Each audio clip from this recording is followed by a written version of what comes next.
السلام علیکم پیارے دوستو، سیرت محمد مصطفیٰ صلی اللہ علیہ وسلم کے ٹاپک نمبر 5 میں آج ہم حضور صلی اللہ علیہ وسلم کا اپنے نسب کو بیان فرمانا، حضرت عبداللہ کا حضرت آمنہ سے نکاح، حضرت عبداللہ کا وصال اور واقعہ اصحاب الفیل کا مطالعہ کریں گے۔ آپ صلی اللہ علیہ وسلم کا اپنے نسب کو بیان فرمانا۔ نبی پاک صلی اللہ علیہ وسلم بطور تحدیث بن نعمت اپنے نسب کو بیان فرماتے اور اس میں تفاخر کا شائبہ بھی نہ ہوتا تھا۔ رسول اللہ صلی اللہ علیہ وسلم نے فرمایا، اللہ تعالیٰ نے اسماعیل علیہ السلام کی اولاد سے بنی کنانہ کو منتخب فرمایا اور بنی کنانہ سے ایک قریش کو اور قریش سے بنی ہاشم کو اور بنی ہاشم سے مجھ کو منتخب فرمایا اور برگزیدہ بنایا۔ صحیح مسلم۔ ایک روایت میں ہے، آپ صلی اللہ علیہ وسلم نے فرمایا، جبریل علیہ السلام نے مجھ سے بیان فرمایا کہ میں نے مشرق سے مغرب تک تمام زمین کو چھان ڈالا، مگر بنی ہاشم سے افضل اور برتر کسی کو نہ پایا۔ حضرت عبداللہ کا حضرت آمنہ سے نکاح۔ آپ کو پہلے بھی بتا چکے ہیں کہ حضرت عبداللہ آپ صلی اللہ علیہ وسلم کے والد محترم کا اسم گرامی ہے۔ اللہ تعالیٰ کو دو نام بڑے محبوب ہیں، ایک عبداللہ اور دوسرا عبد الرحمن۔ جناب عبد المطلب نے قبیلہ بنو زہرہ میں وہب بن عبد مناف کی صاحبزادی جن کا نام آمنہ تھا، وہ اپنے چچا وہیب بن عبد مناف کی زیر تربیت تھیں۔ جناب عبد المطلب نے اپنے بیٹے حضرت عبداللہ کے نکاح کا پیغام بھیجا اور خود وہیب بن عبد مناف کی صاحبزادی حالہ سے نکاح کا پیغام بھیجا۔ ایک ہی مجلس میں دونوں نکاح پڑھے گئے۔ حضور پاک صلی اللہ علیہ وسلم کے چچا حضرت عباس رضی اللہ تعالیٰ عنہ حالہ بنت وہیب بن عبد مناف کے بطن سے ہی ہیں۔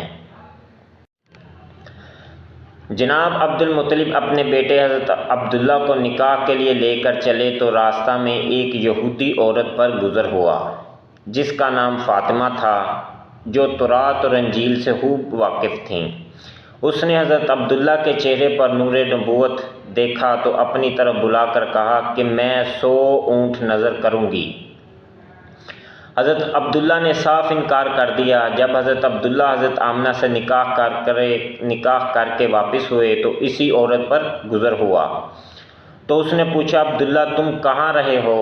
حضرت عبداللہ نے اسے اپنے نکاح کے بارے میں بتایا تو اس نے کہا، واللہ میں کوئی بدکار عورت نہ تھی، میں نے تمہارے چہرے پر نور نبوت دیکھا اور چاہا کہ یہ میری طرف منتقل ہو جائے، لیکن اللہ نے جہاں چاہا اس کو منتقل فرما دیا۔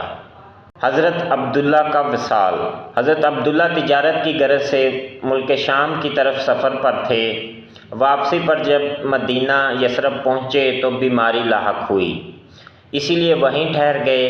قافلہ جب مکہ واپس پہنچا تو جناب عبد المطلب نے اپنے بیٹے حضرت عبداللہ کے بارے میں دریافت فرمایا تو انہیں بتایا گیا کہ وہ بیماری کے سبب یثرب مدینہ میں ہی ٹھہر گئے۔ عبد المطلب نے اپنے بیٹے حارث کو مدینہ بھیجا، مگر حارث جب وہاں پہنچے تو معلوم ہوا کہ حضرت عبداللہ کا 1 ماہ رہنے کے بعد انتقال ہو چکا ہے۔ حارث نے مکہ پہنچ کر حضرت عبداللہ کے انتقال کی خبر دی تو سب لوگوں کو رنج و دکھ ہوا۔ حضرت عبداللہ مدینہ میں مدفون ہوئے۔ اقوال مختلف ہیں۔ وفات کے وقت آپ کی عمر 18 سال، 28 سال، 25 سال یا 30 سال تھی۔ حضرت عبداللہ نے ترکہ میں 5 اونٹ، چند بکریاں اور ایک باندی ایمن چھوڑیں۔ واقعہ اصحاب الفیل۔ حضور پر نور صلی اللہ علیہ وسلم کی ولادت سے 50 یا 55 دن پہلے اصحاب فیل کا واقعہ پیش آیا، جو عرب میں مشہور و معروف ہے اور جس کا تذکرہ قرآن مجید کی ایک مکمل سورہ مبارکہ سورہ فیل میں بھی ہے۔ نجاشی شاہ حبشہ کی طرف سے یمن کا حاکم ابرہہ مقرر تھا۔ اس نے دیکھا کہ تمام عرب کے لوگ حج بیت اللہ کے لیے جاتے ہیں اور بیت اللہ کا طواف کرتے ہیں، تو اس نے چاہا کہ وہ عیسائی مذہب کے نام پر ایک عالی شان اور خوبصورت عمارت تعمیر کرے تاکہ عرب سادہ کعبہ کو چھوڑ کر اس عالی شان عمارت کا طواف کریں۔ چنانچہ اس نے یمن کی سلطنت صنعاء میں ایک خوبصورت گرجا گھر تعمیر کیا، اور اہل عرب کو جب یہ بات معلوم ہوئی تو قبیلہ کنانہ کا ایک شخص اس عمارت میں غلاظت کر کے بھاگ گیا۔ ایک بات یہ بھی مشہور ہے، عرب کے نوجوانوں نے اس کے قرب و جوار میں آگ جلائی ہوئی تھی۔ ہوا کی وجہ سے آگ گرجا میں لگ گئی، جس سے گرجا جل کر راکھ کا ڈھیر بن گیا۔ ابرہہ نے قسم کھائی کہ وہ خانہ کعبہ کو مسمار اور تباہ و برباد کر دے گا۔ اس نے اس ارادہ کی وجہ سے مکہ کی طرف لشکر کشی کی۔ راستہ میں جس عرب قبیلہ نے مزاحمت کی، اس کو شکست دیتا ہوا مکہ پہنچا۔ مکہ کے اطراف میں اہل مکہ کے مویشی چرائے جاتے تھے۔ ابرہہ نے ان پر قبضہ کر لیا، جس میں 200 اونٹ جناب عبد المطلب کے تھے۔ اہل مکہ کو خبر ہوئی، جناب عبد المطلب خانہ کعبہ کے متولی بھی تھے۔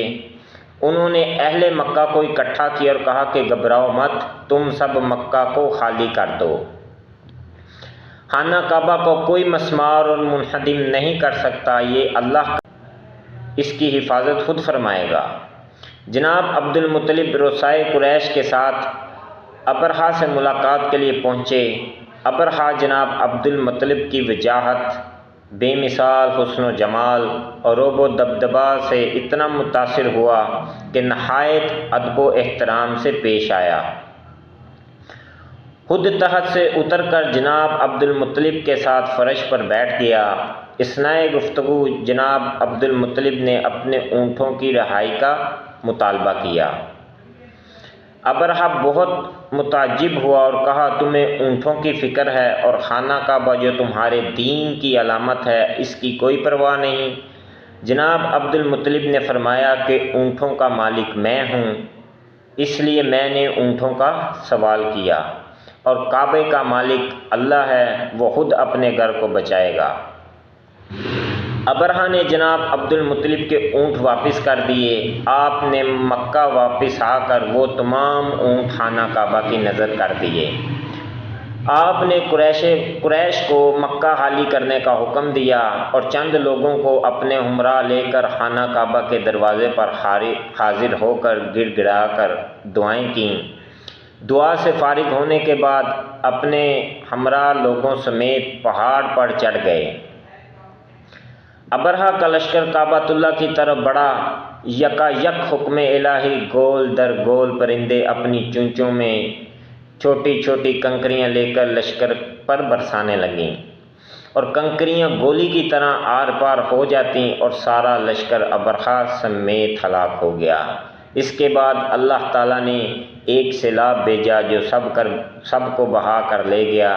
یہ واقعہ محرم الحرام میں پیش آیا، اور آپ صلی اللہ علیہ وسلم کی ولادت باسعادت ربیع الاول میں ہوئی۔